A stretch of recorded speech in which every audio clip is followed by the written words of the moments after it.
é necessário que eu lembre alguns fatos rapidamente para você daquilo que nós colocamos ontem para que possamos seguir adiante.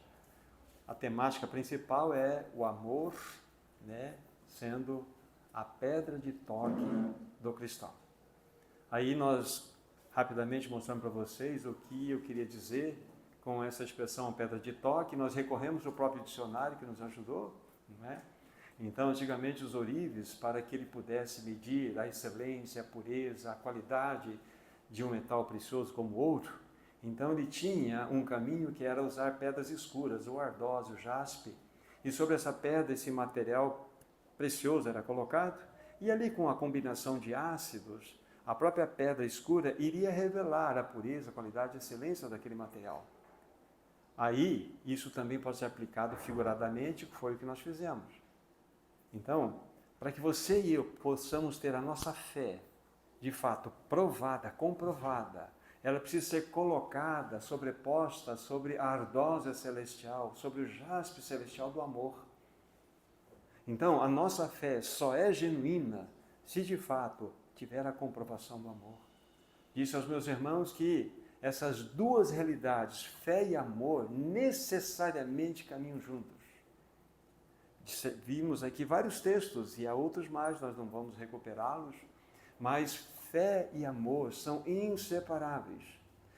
Aí nós citamos duas porções muito particulares, né? Vocês se lembram, só apenas recordando, João 5,24. Aí eu traduzi numa simples frase, né? Aquele que crê passou da morte para a vida. Aí pegamos 1 João 3,14. Aquele que ama passou da morte para a vida. Quando nós colocamos essas duas passagens, uma ao lado da outra, a gente percebe que a sua fé só é plena, só é real, só é de fato legítima se o amor for uma realidade na sua vida. Então a sua fé, a minha fé é colocada sobre esse jaspe celestial do amor, então você vai comprovar, opa, isso aqui é um material precioso, tem qualidade, tem excelência, a tua fé é genuína. Aí nós ampliamos o nosso título, né? Nós dissemos o seguinte, vamos trazer um pouco mais de dificuldade. Né? O amor entre os irmãos. O amor entre os irmãos é a pedra de toque do cristianismo. Então, um cristianismo que não tem amor não é cristianismo, é uma verdade, é um fake, é uma fraude, não existe. Então, se eu digo que verdadeiramente eu nasci de novo, Cristo é minha vida, verdadeiramente Ele habita em mim, mas eu estiver divorciado, dissociado do amor, eu devo colocar, de fato, a minha fé para ser examinada.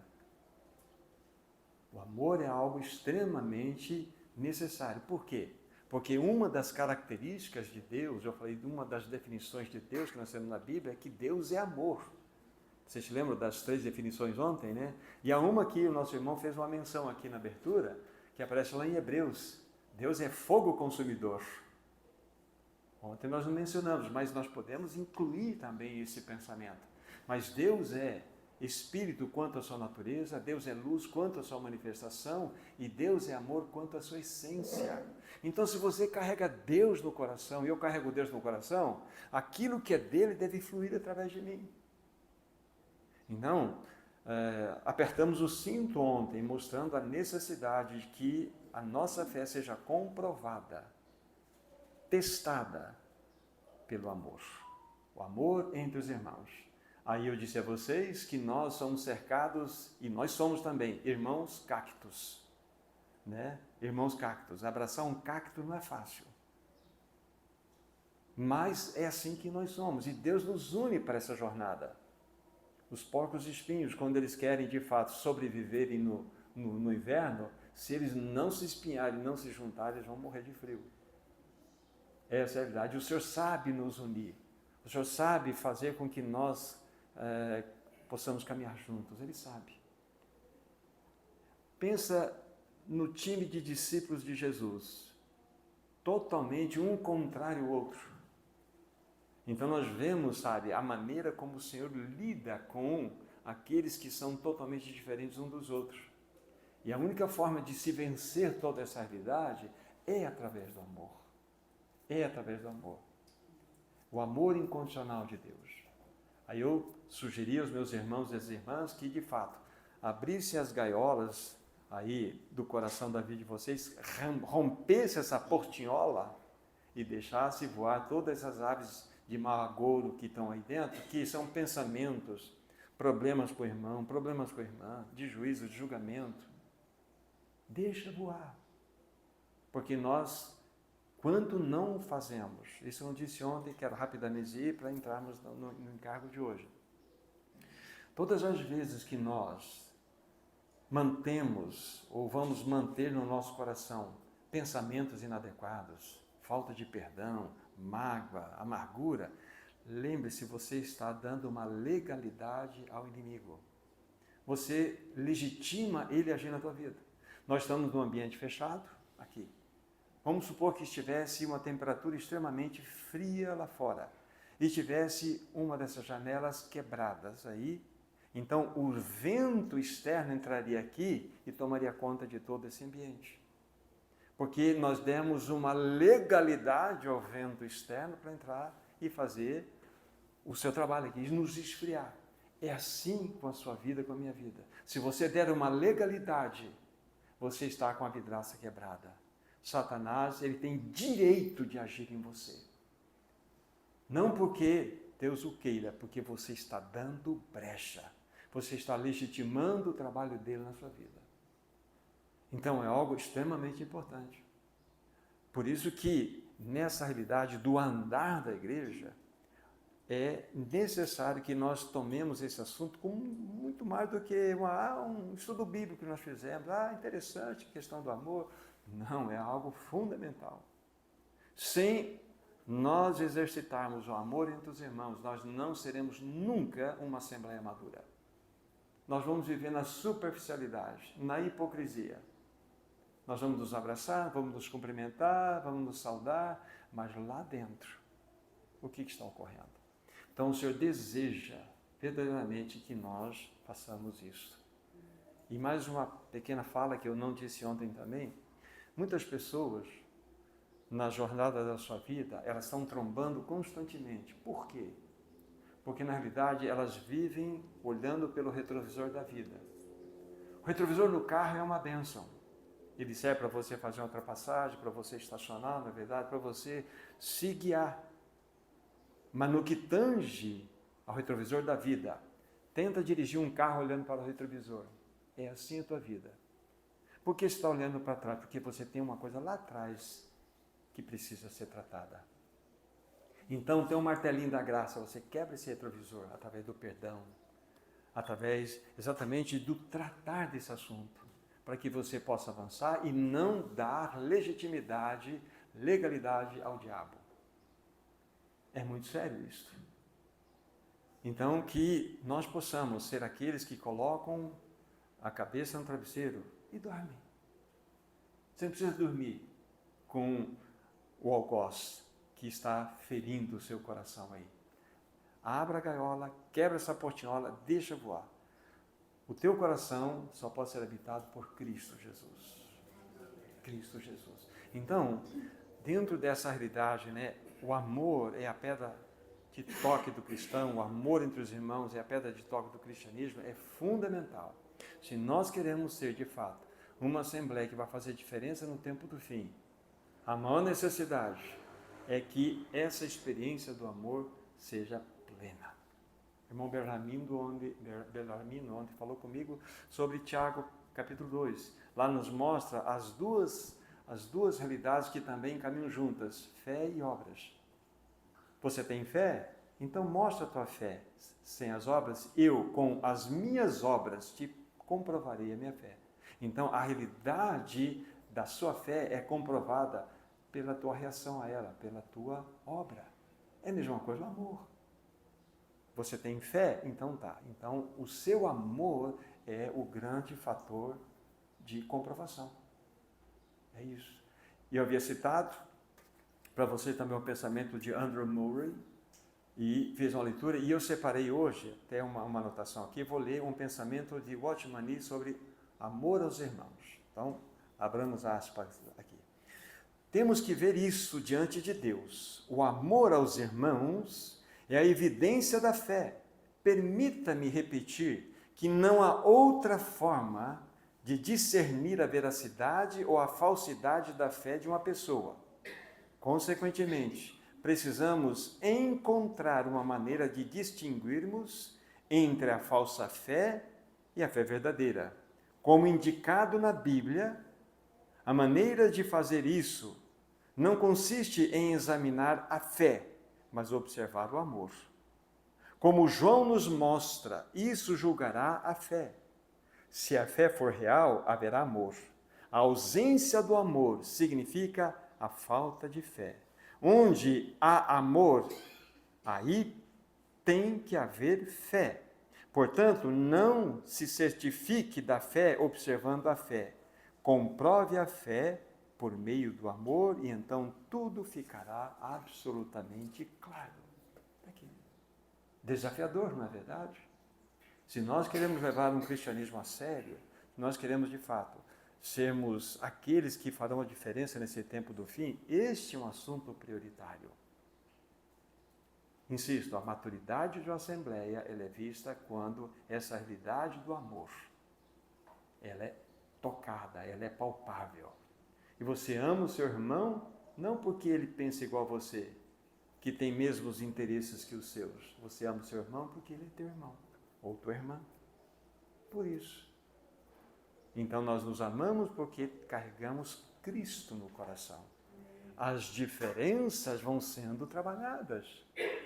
Isso permite exatamente esse convívio de maneira sábia para que através da cruz e das circunstâncias sejamos trabalhados. Não tenho a menor dúvida que essa semana será uma semana de provas para você. Porque quando o Senhor traz uma revelação para o nosso coração, Ele traz uma verdade, quando nós estudamos qualquer aspecto da palavra de Deus, você ganha luz, o Senhor não só dá luz à sua mente, senão a gente fica cabeçudo. Ele dá luz, mas Ele vai falar assim, agora eu preciso de duas realidades a mais na sua experiência. Eu preciso colocar circunstâncias contrárias e o caminho da cruz para você escolher. Aí o que você tem aprendido vai se tornar vida em você. Ganhamos luz, revelação de muitas verdades. Então, prepare-se. O Senhor vai te colocar no campo de prova. Circunstâncias contrárias e o caminho da cruz para você se posicionar. É assim que é o cristianismo. É assim que é a grande bênção que nós temos para que possamos, de fato, mostrar que o amor é a pedra de toque do cristão. Vamos tomar então nossas Bíblias. Primeiro texto a ser citado, Evangelho de João, capítulo 13. Conforme disse ontem, nós mencionamos essa passagem e nós vamos, ao longo da nossa reflexão, tratar um pouquinho melhor dos aspectos dela, né? João 13, 34 e 35. A palavra de Deus assim diz: Novo mandamento vos dou, que vos ameis uns aos outros, assim como eu vos amei, que também vos ameis uns aos outros. Nisto conhecerão todos que sois meus discípulos, se tiverdes amor uns pelos outros. Aqui está. Segunda passagem, primeira epístola de João, capítulo 3. Primeira epístola de João, capítulo 3, são 3 passagens que nós vamos ler, né, no total. Primeira epístola de João 3, versículo 16. Nisto conhecemos o amor, que Cristo deu a sua vida por nós e devemos dar a nossa vida pelos irmãos. Versículo 18. Filhinhos, não amemos de palavra, nem de língua, mas de fato e de verdade. Nesse mesmo livro, 1 João, capítulo 4, vamos reprisar alguns textos que lemos ontem e vamos acrescentar outros. Versículos 7 e 8, lidos ontem. Amados, amemo-nos uns aos outros, porque o amor procede de Deus. E todo aquele que ama é nascido de Deus e conhece a Deus. Aquele que não ama não conhece a Deus, porque Deus é amor. E vamos pegar aqui o versículo 10 e 11. Nisto consiste o amor, não em que tenhamos amado a Deus, mas em que Ele nos amou e enviou o Seu Filho como propiciação pelos nossos pecados. Amados, se Deus de tal maneira nos amou, devemos nós também amar uns aos outros. Que textos preciosos nós temos diante de nós. Então, o que nós vamos fazer? Nós vamos avançar um pouco nesse assunto tão elevado, tão desafiador para o nosso coração, que é o amor entre os irmãos. E já tenho observado na minha própria vida, e vocês também têm observado na vida de vocês, nesse assunto nós somos devedores. Nesse assunto nós somos carentes. Nós precisamos da ajuda do Senhor para que nós sejamos socorridos nessa realidade. Disse também na reunião de ontem que o mais poderoso, o mais convincente, o mais impactante testemunho que nós possamos dar como os discípulos de Cristo de fato, quando as pessoas poderão ver em nós o amor que nós temos uns pelos outros. Lá vai um povo que se ama. Lá vai, uma igreja que se ama. Aqui está algo extremamente rico para os nossos corações. A verdadeira insígnia, o verdadeiro bottom, o selo de autenticidade do cristianismo é o amor entre os irmãos. Não é outro. O amor. Um irmão que viveu no final do século XIX, no século XX, chamado Robert Chapman. Ele foi envolvido com aqueles Irmãos Unidos e ele era muito chegado a George Miller. Ele era conhecido como o apóstolo do amor. Ele era tão misericordioso, tão gracioso, que não teve um outro apelido mais apropriado a ele do que o apóstolo do amor. E é interessante que houve um problema dentro da jornada deles e houve um problema de divisão. E alguns irmãos, contrário a Robert Chapman, começaram a criticá-lo para uma outra liderança. E um desses líderes, chamado John Nelson Darby, disse o seguinte para eles, assim, olha, não falem desse homem, porque nós falamos do céu, mas ele vive no céu. Robert Chapman, um homem de Deus.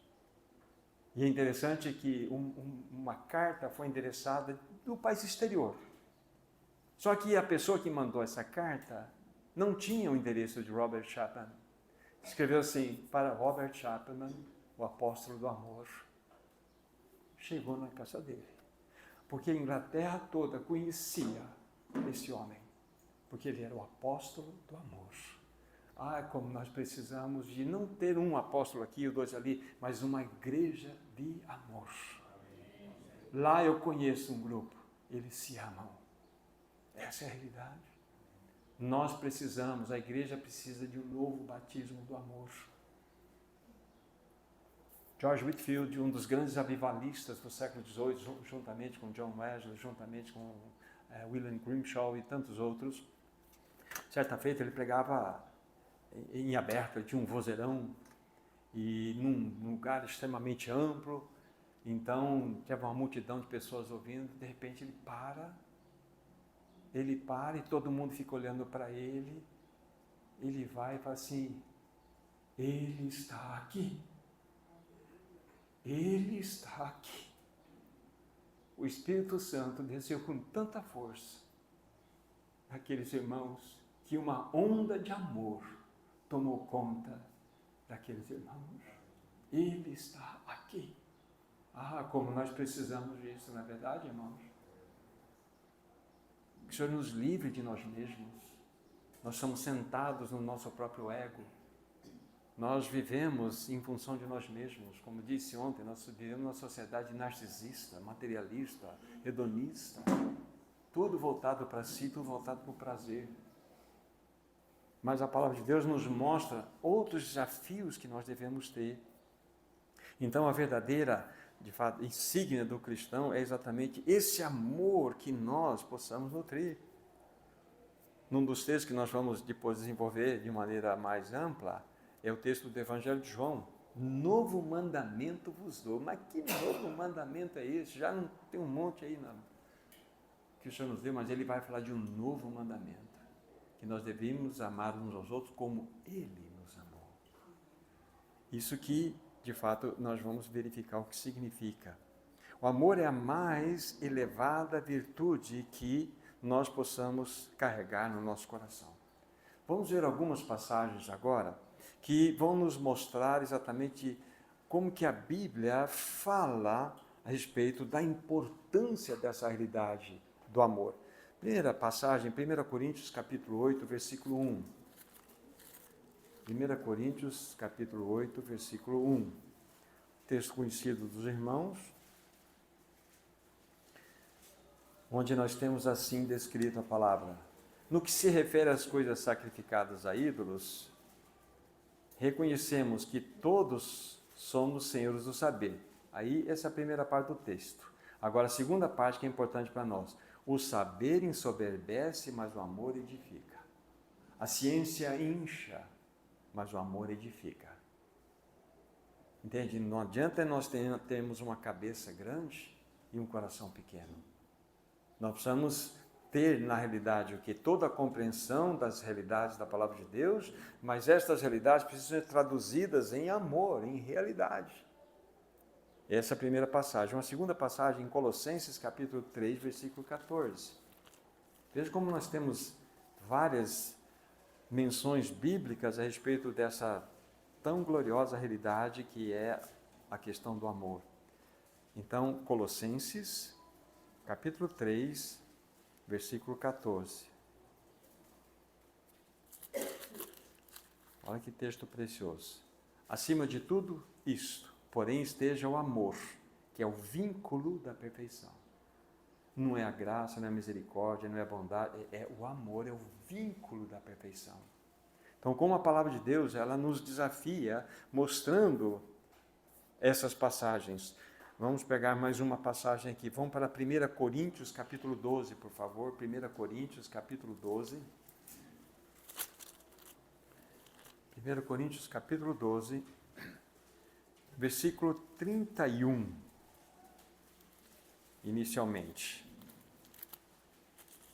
Paulo, depois, nesse capítulo todo, ele fazer todo o discorrer a respeito, né, dos dons espirituais, da realidade da união orgânica da igreja, então ele vai concluir seu pensamento, versículo 31, assim: entretanto, procurai com zelo os melhores dons.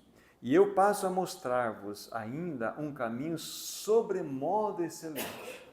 Que caminho é este? Então, vamos seguir a leitura aqui.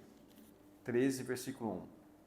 Ainda que eu fale a língua dos homens e dos anjos, se não tiver amor, serei como o bronze que soa e como um símbolo que retine. Ainda que eu tenha o dom de profetizar e conheça todos os mistérios e toda a ciência, ainda que eu tenha tamanha fé a ponto de transportar montes, se não tiver amor, nada serei. Ainda que eu distribua todos os meus bens entre os pobres, e ainda que eu entregue o meu corpo para ser queimado, se não tiver amor, nada disso me aproveitará. Vocês percebem como o Espírito Santo joga o farol nesse assunto? Joga o farol. Lembre-se, Rafael, tua insígnia é o amor. Você precisa carregar essa insígnia na sua realidade de vida, como eu. Nós devemos ter esse botão que as pessoas possam ver em nós, não apenas superficialmente, mas saber que a nossa vida é esta realidade. É uma realidade que deve expressar o amor. Nesse mesmo capítulo 13, só para vocês virem lá no final a conclusão, veja o versículo 13, como que Paulo conclui esse pensamento. Agora, pois, permanecem a fé, a esperança e o amor. Estes três, porém, o maior destes é o amor. É o amor. O amor. O amor é fundamental para que nós possamos compreender o eterno propósito de Deus. Quando nós pensamos na Trindade Santa, quando a gente vai para a eternidade, antes de que um átomo único tivesse sido criado, nós temos Deus, Pai, Filho e Espírito Santo. Existe um termo na teologia chamado azeidade divina, que significa o seguinte: Deus se basta. Deus não estava lá meio assim, ocioso, o que vamos fazer hoje? Vamos criar alguma coisa, não precisava disso. Mas Na realidade, o princípio governamental divino, na eternidade, já era o princípio da cruz. Conforme revelado nas Escrituras Sagradas, o Pai volta-se para o Filho e fala assim: este é o meu Filho amado, a Ele ouvi. O Pai está saindo de cena e jogando o farol em Cristo, no seu Filho, não é isso? O Filho fala assim: eu, por mim, nada posso fazer. Antes eu faço tudo aquilo que o meu Pai me manda fazer. O Pai, então, o Filho agora, então, ele tira a atenção dele e joga no Pai. Isso é caminho da cruz. O Espírito Santo veio para falar de si mesmo? Não, veio para revelar a Cristo. E o Pai e o Filho, para que a sua obra, a sua dispensação seja concluída, jogaram todo o farol no Espírito Santo. Então nós temos a dança pericorese da Trindade Divina. Então, e por que eu estou dizendo isso? Porque na realidade o princípio da cruz é o nascedouro do amor. O princípio da cruz é o nascedouro do amor. Porque dentro desse princípio houve um movimento dentro de Deus, Pai, Filho e Espírito Santo, para que pudesse haver a criação de tudo que nós conhecemos. Nós não vamos além disso. Mas o princípio da cruz é o nascedouro do amor. E não há como nós amarmos a ninguém se não for pela cruz. Com teu amor natural, com o meu amor natural, você não pode amar. Porque o nosso amor é egoísta, nosso amor é um amor de troca, nosso amor é um amor de jogada. Mas o amor divino é o amor dar-se a si mesmo sem esperar troca alguma. Esse é o significado do amor ágape. Aquele que se doa e sem nenhum intento de esperar uma recompensa. Esse é o amor divino. Exatamente essa realidade que Deus Todo-Poderoso quer trazer para a terra, através da igreja. Que aquela experiência divina de relação, de caminho da cruz, seja uma realidade no meio do povo de Deus. Sendo assim, o amor é manifesto. O amor é uma realidade. Então, vejam como que esse assunto ele pode ser, vamos dizer assim, se desdobrado em muitas facetas. Mas aqui, fé e esperança, que são maravilhosas, e nós precisamos disso. Mas quando é se colocado em questão de valores, a maior dessas realidades é o amor. A vida do cristão sem o amor não faz sentido algum. A vida cristã sem amor é uma contradição. É, na verdade, como há pouco falei, é uma fraude. É uma fraude. Então nós precisamos permitir que sejamos aí consultados pelo Espírito Santo, para ver se de fato esse amor é uma expressão real do meu coração. Já havia dito para vocês, né, que Deus em essência é amor. E se nós carregamos Deus no coração, que tipo de manifestação essencial devemos expressar? Senão a própria essência divina, que é o amor.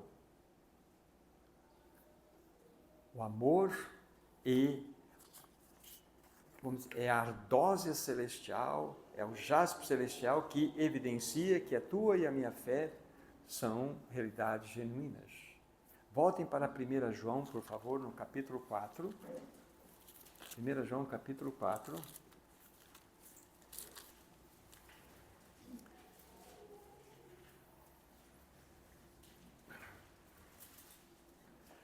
Aqui, nós já havíamos lido esse texto no começo, né? Eu só vou lembrar aqui para os irmãos. João, então, está escrevendo essa carta, né, aos irmãos para que, de fato, eles pudessem amar uns aos outros. Porque o amor, veja bem, tem o seu nascedouro, procede de Deus. E aquele que ama é nascido de Deus. Então, se você nasceu de Deus, você percebe que está engatado a situação do amor? Você ama. E lembre-se, você não ama um irmão, uma irmã, porque ela pensa igual a você. É porque ela é tua irmã, é porque ele é teu irmão. É por isso que você ama. Agora, quando nós nos fixamos nos nossos valores, nossos interesses, ficamos centrados em nós mesmos, que tipo de amor nós vamos ver? Quando nós somos muito focados na nossa razão, nós morremos dentro de nós mesmos. As pessoas se enchem de razão, Meu velho pai está no céu, me ensinou muitas coisas. Ele falou assim, sabe, meu filho, o diabo é muito astuto. Eu falei, por quê, pai? Ele enche a pessoa de razão. É. Sabe qual que é o problema, meu filho? É que quando a pessoa vai ver, ela tem razão mesmo. Mas nós não vivemos pela razão, nós vivemos por Cristo. Essa é a grande questão. Chesterton, um pensador do século XIX, ele disse o seguinte, louco é aquela pessoa que perdeu tudo, perdeu família, perdeu esposa, perdeu filho, perdeu irmãos, mas não perdeu razão. Ele perdeu tudo, mas não perdeu razão. Esse é o louco. Nós não vivemos pela razão, nós vivemos pelo amor. Como nós precisamos aprender tantas coisas, então aqui mostra-nos que o amor procede de Deus. E se você ama, é porque você está testificando que você nasceu desse Deus maravilhoso e conhece a Ele. Versículo 11, que eu tinha lido também anteriormente, né? Amados, se Deus de tal maneira nos amou, devemos amar uns aos outros. Vejam como que é desafiador, vamos dizer assim, estes textos para o nosso coração. Voltem para, nesse mesmo livro, 1 João, capítulo 2, agora, esse texto nós não lemos, capítulo 2, vocês vão verificar como que João passeia na sua carta e toca nesse assunto do amor em vários aspectos. Primeira epístola de João 2, 9 a 11. Aquele que diz estar na luz e odeia seu irmão, até agora está em trevas. Aquele que ama seu irmão permanece na luz, e nele não há nenhum tropeço. Aquele, porém, que odeia seu irmão está nas trevas. E aquele e anda nas trevas e não sabe para onde vai, porque as trevas lhe cegaram os olhos. Quando nós, de fato, não amamos, quando nós entramos por esse caminho, sabe, de escuridão, esse caminho de guardar rancor no coração contra irmãos, lembre-se que eu falei para vocês da legitimidade, da legalidade que se pode dar ao diabo? Você entra num caminho de trevas. Você entra num caminho de estar cego. Você entra no caminho, eu tenho razão. Se ele quiser, ele fala comigo. Se ela quiser, que peça perdão para ele. Ela errou, ele errou. Não me curvo. Como que resolvemos os problemas de conflitos? Uma vez nós estávamos com um problema muito importante no nosso contexto. Muito importante. 2 irmãos queridos. E os 2 cheios de razão. Os 2 tinham razão e os 2 tinham razão. Aí eu fiquei pensando naquele negócio, como é que vamos resolver esse negócio aqui? Já entendi. Sabe, irmãos, você está sentado no banco de juiz, você está sentado no banco de juiz. Então, nós não vamos em nenhum lugar. Só uma pessoa pode sentar na cadeira do juiz, que é o Senhor. Sente você na cadeira do réu, sente você na cadeira do réu. Apresentem-se como réu diante do Senhor. Assumam essa realidade. Então, como nós resolvemos os conflitos, às vezes conjugais? Nós precisamos nos sentar nos bancos dos réus, não no banco do juiz. Só cabe um no banco do juiz, que é o Senhor Jesus. E quando nós pomos a boca no pó e reconhecemos a nossa fraqueza, uma coisa que eu tenho descoberto, eu não me conheço muito bem, não. Eu sou muito mais feio do que eu penso. Eu tenho muitas coisas a serem tratadas pelo Senhor. Quando o Senhor vai mais mostrando, ele vai colocando a boca no pó. A gente acha que é alguma coisinha. Irmãos, Paulo, já no final da sua jornada, ele disse assim, olha, Cristo Jesus veio ao mundo salvar pecadores, dos quais eu sou o principal.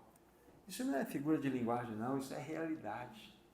Quanto mais você se aproxima da luz, você vê a porcaria que você é, que eu sou. Nós achamos que somos uma grande coisa. Só Cristo em nós tem valor. Só Cristo. Sente-se no banco do réu. Não pega a ficha do parceiro, da parceira, e fala assim, aqui, a tua ficha é grande comigo. Não. Senta no banco do réu. Busque a face do Senhor. Quebre o retrovisor da vida e avance. É o que o Senhor deseja. Então, se nós queremos caminhar na luz, o amor é uma realidade. Então vejam só, não é só amor entre os irmãos, é a questão do amor a Deus, a questão de nós andarmos na luz. Tudo tem uma interferência clara e direta na nossa jornada se nós não amarmos. Vamos avançar. Certa feita, um escriba, um doutor da lei lá, procurou Jesus e fez uma seguinte pergunta. Vamos lá, Marcos no capítulo 12. Marcos no capítulo 12.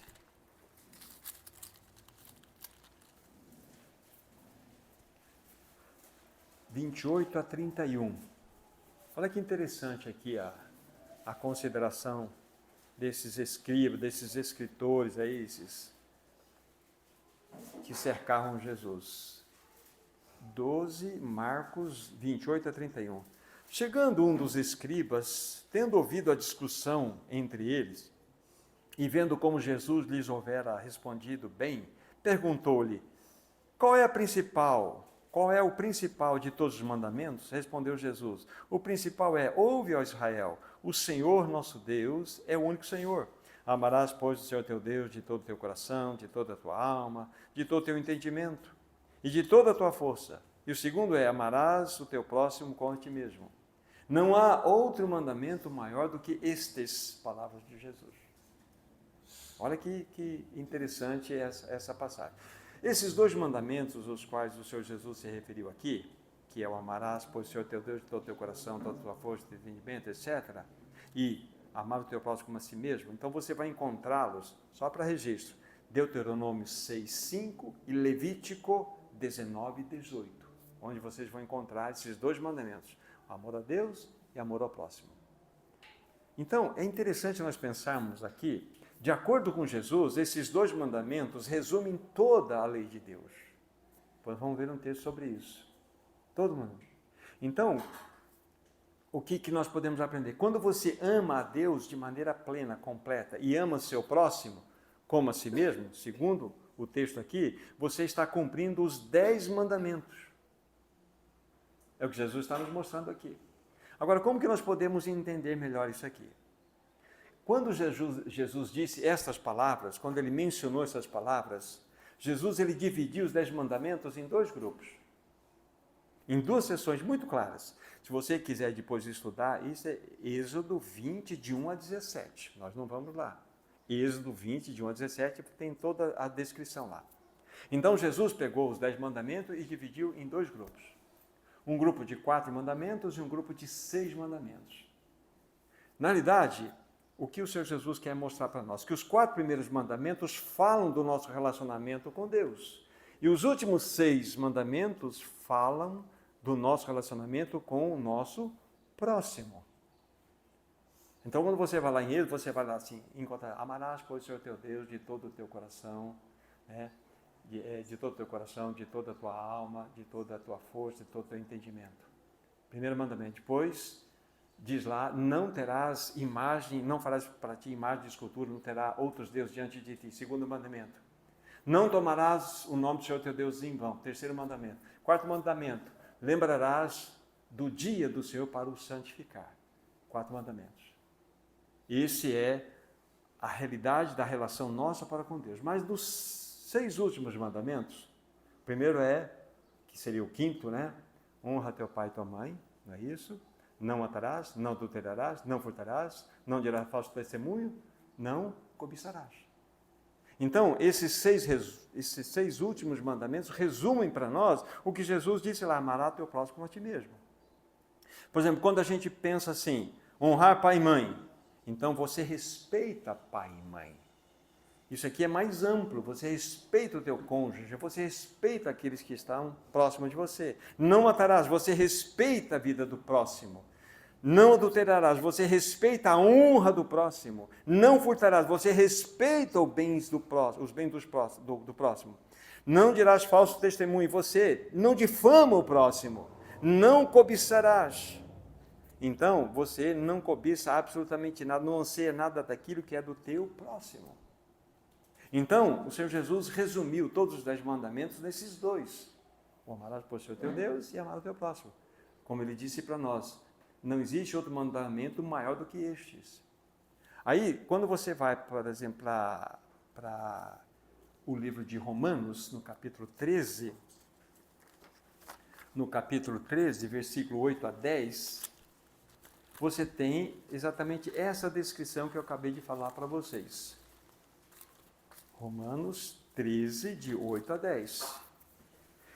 A ninguém fiqueis devendo coisa alguma, exceto o amor, com que vos ameis uns aos outros. Pois quem ama o seu próximo tem cumprido a lei. Pois isto, não adulterarás, não matarás, não furtarás, não cobiçarás. E se há qualquer outro mandamento, tudo nessa palavra se resume: amarás o teu próximo como a ti mesmo. O amor não pratica o mal contra o próximo, de sorte que o cumprimento da lei é o amor. Então, o amor é a grande realidade do cumprimento da lei. Então, essa é a direção que nós temos na palavra de Deus. Então, aquele escriba, então, foi ensinado pelo Senhor Jesus que os 10 mandamentos se resumem em 2 sessões apenas. E aí a gente avança. Agora, vamos lá para aquele nosso texto de João, capítulo 13. João 13, porque ainda nós precisamos avançar um pouquinho naquele pensamento para vocês, para entendermos um pouquinho do significado do novo mandamento. João, capítulo 13, versículos 34 a 35, vou lê-los novamente aqui. Novo mandamento vos dou, que vos ameis uns aos outros, e assim como eu vos amei, que também vos ameis uns aos outros. Nisto conhecerão que todos sois meus discípulos, se tiverdes amor uns pelos outros. Então esse texto nos fala de algo assim diferente de tudo que nós estamos falando até agora. Fala de um novo mandamento. Um novo mandamento que Jesus estava dando para os seus discípulos, consequentemente a nós. Que ele é visto assim, que vos ameis assim como eu vos amei. Opa, então isso é novo para nós. Uma coisa é eu amar o próximo como a mim mesmo. Outra coisa é eu amar o meu próximo como Jesus o amou. Amar de tal maneira que, de fato, envolve um pouco mais de atenção nossa aqui. Por que esse mandamento, então, é novo? O que ele tem de diferente diante dos nossos olhos? O Senhor Jesus está propondo para nós aqui algo extremamente elevado para nós. Não é simplesmente amar o próximo como a mim mesmo, porque aqui há uma limitação. A sua medida é você, a medida do amor é você. Amar o próximo como você mesmo, não é isso? Mas o Senhor Jesus está avançando para conosco aqui, que é algo mais elevado. Aqui não há limite. Onde está o limite do amor do Senhor Jesus demonstrado por nós naquela cruz? Não há limite. O novo mandamento eleva o amor, vai mais além de nós mesmos, porque ele é sacrificial.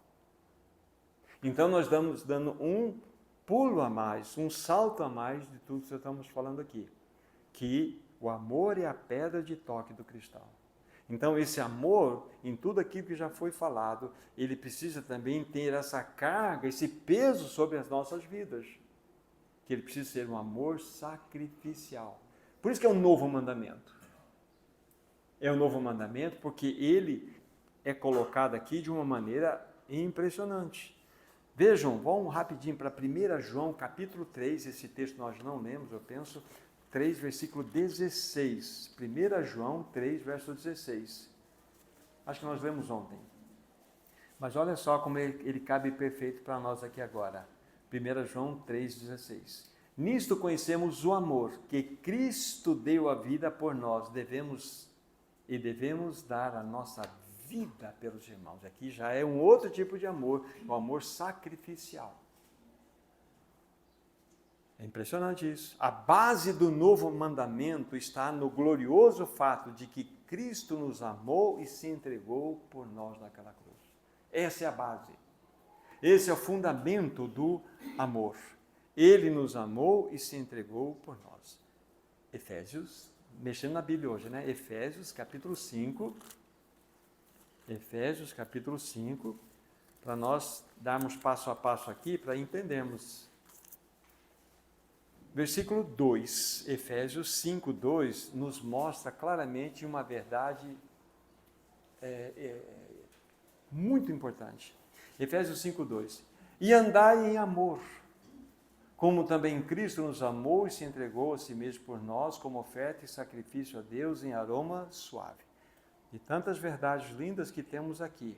Vamos destacar como também Cristo nos amou e se entregou a si mesmo.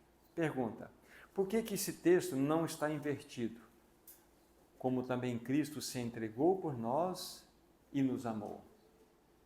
Porque quando ele olhou para nós, ele viu cada um de nós num tremedal de lama, num poço de perdição, sujos, fedendo o pecado, amantes de nós mesmos, impuros, imorais, adúlteros, malignos. Não é assim que ele nos viu? Ele podia falar assim: que coisa mais horrível. Primeiro eu vou lavá-los, primeiro eu vou dar uma melhorada, vou salvá-los, e então eles serão dignos do meu amor. Mas ele não fez isso. Ele nos amou na sujeira. Ele nos amou na malignidade. Quando nós não tínhamos esperança alguma. Entende o que é amor? Ele nos amou primeiro.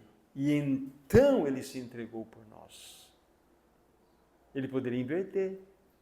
Primeiro nos preparar, deixarmos mais adequadamente limpos para que ele pudesse, então, agora vocês são objetos do meu amor. Não. Ele nos amou na sujeira, na malignidade da nossa existência. Esse é o nosso Senhor. Então, quando a gente conhece esse tipo de amor sacrificial, então isso impacta o nosso coração.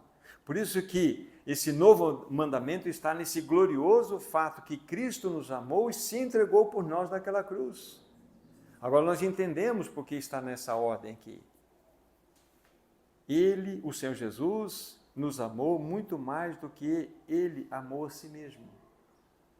Ele amou o seu Pai, ele cumpriu o desejo do coração do seu Pai, mas nos amou de modo abundante. Então, que Senhor é esse que nós temos? Que Senhor maravilhoso! Então nós começamos a entender e discernir que, de fato, o amor é a pedra de toque do cristão, o amor entre os irmãos é a pedra de toque do cristianismo. Vejam só até onde o Senhor Jesus foi. Certo irmão disse com muita propriedade que o Senhor provou o seu amor por nós naquela cruz, não escrevendo em letras de fogo no céu, eu te amo.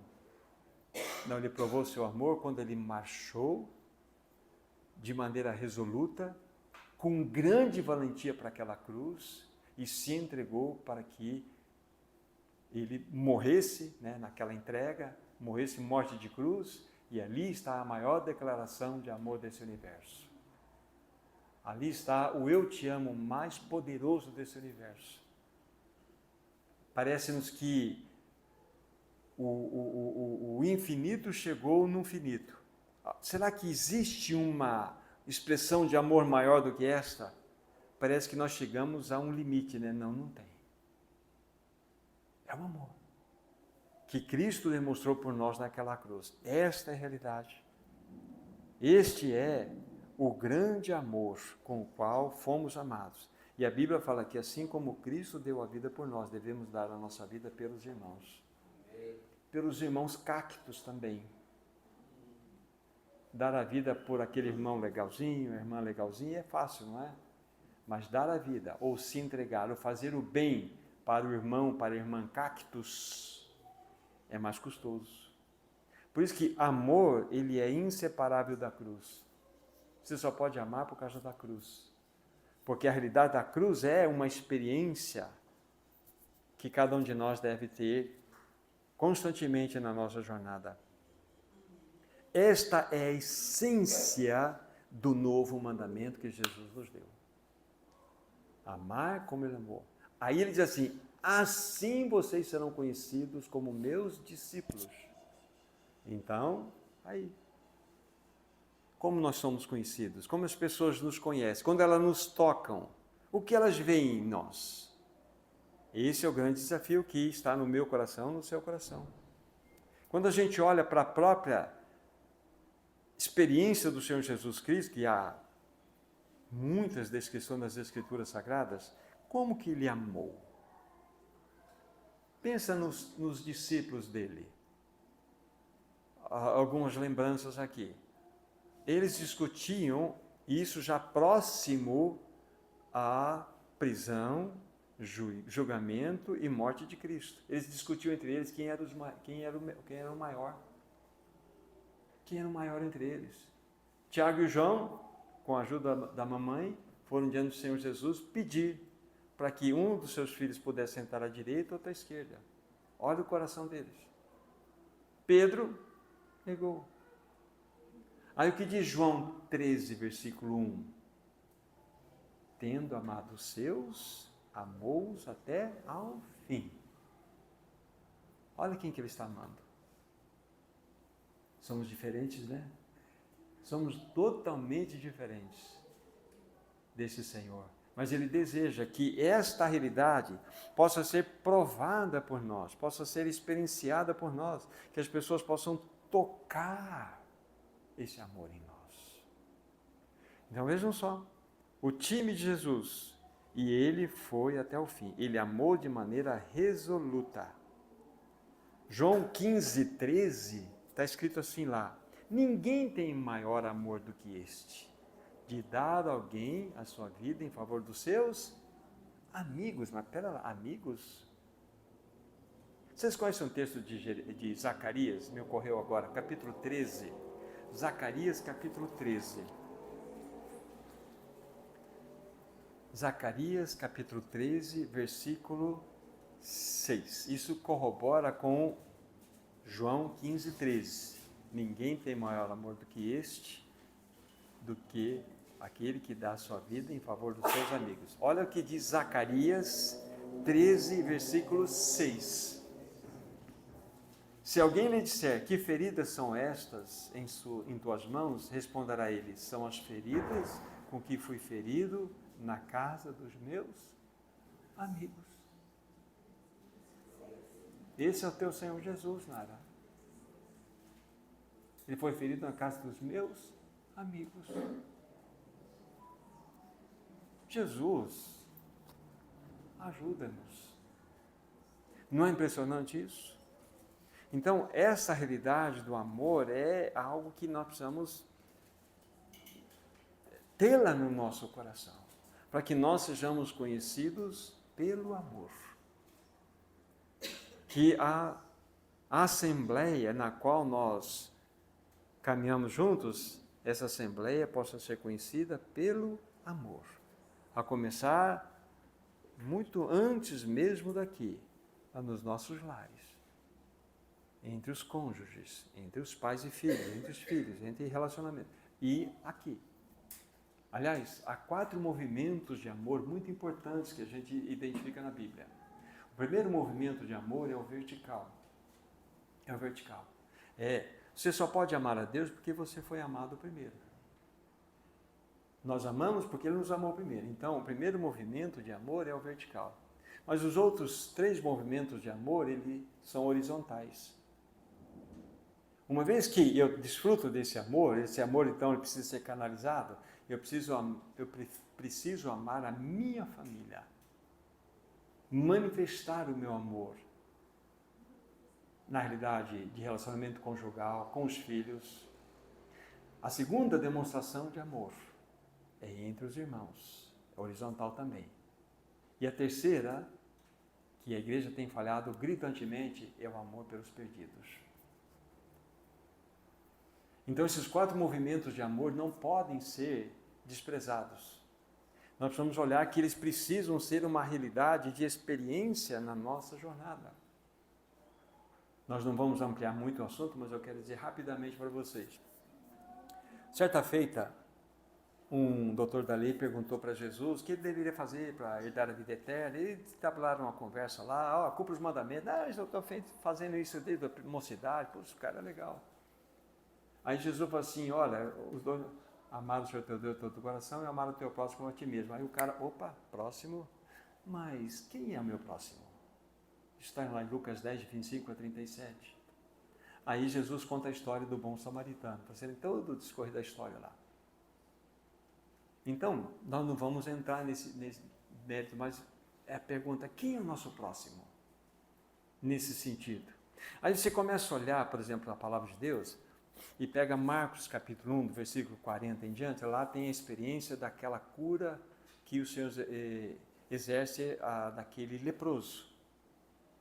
Lembre-se, o leproso diz lá, ó, se tu quiseres, podes curar-me. Jesus falou assim, eu quero, estendeu a mão, tocou, e depois ele disse, fica limpo. Houve uma cura. Mas quando você estuda, por exemplo, assim, o lugar onde os leprosos ficavam, a gente pensa que eles ficavam na meio da rua, na beira da porta de uma das portas do templo. Não. Eles ficavam num lugar chamado Vale de Rinom. O Vale de Rinom, historicamente, era aquele vale onde eram sacrificadas as crianças. E depois se tornou um tipo de um cemitério de animais. Se tornou, de fato, um lugar totalmente desprezível, era um Geena, onde os cadáveres eram incendiados para que não se proliferassem as bactérias, então eles eram queimados. Era aquele lugar onde o fogo nunca se apagava, o Geena. Só que quando você vai estudar a história, você vai perceber que o Geena, esse Vale de Rinom, era frequentado por prostitutas, por leprosos, por vagabundos, pelos desprezados da sociedade. Jesus, onde eu só estava andando? Eu fui dar uma voltinha no Vale de Rinom. Foi lá que foi curado o leproso. Não foi curado dentro de uma reunião. Nós não estamos indo para o Vale de Rinom, irmãos, porque nós não amamos aqueles que estão perdidos lá fora. Não é verdade? Então, quem é o teu próximo? É o que estão lá no Vale de Rinom. O que você tem feito por eles? Ou por esse próximo? O que temos feito? Então, o Senhor precisa mostrar para nós o que significa amor à pedra de toque do cristão.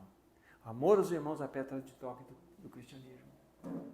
É apenas uma menção que eu faço aqui para entender quem é o nosso próximo. Lógico, estamos imediatamente ligados um ao outro aqui.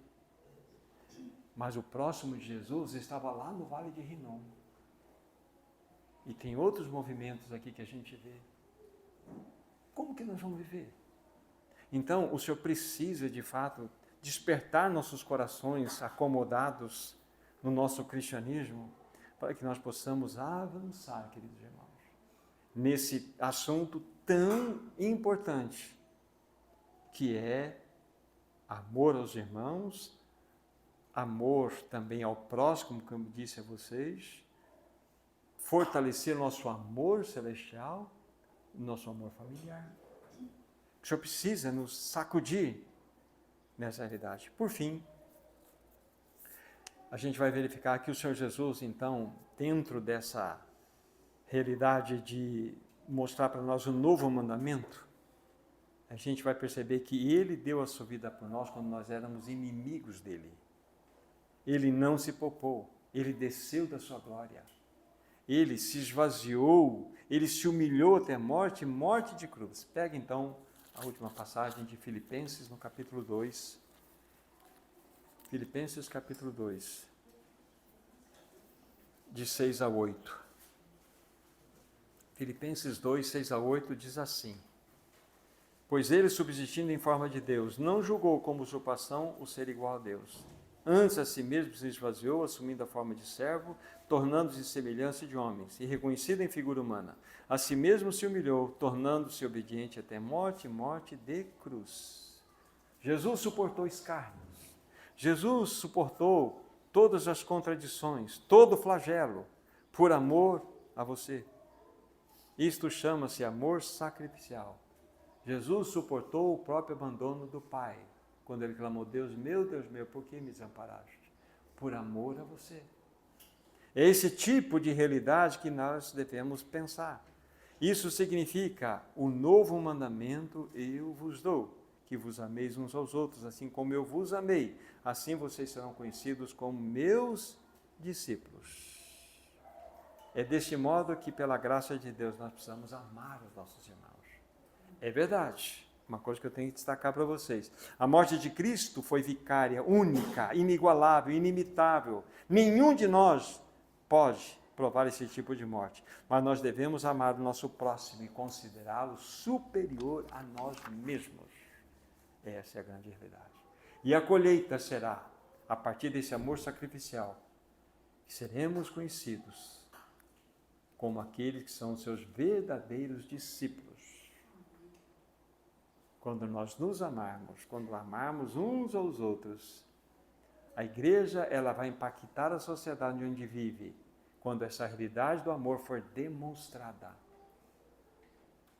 Vocês, aqui em Cianorte, temos Tapejara, temos Londrina, talvez uma outra localidade, nós só iremos impactar a nossa sociedade quando a realidade do amor for demonstrada.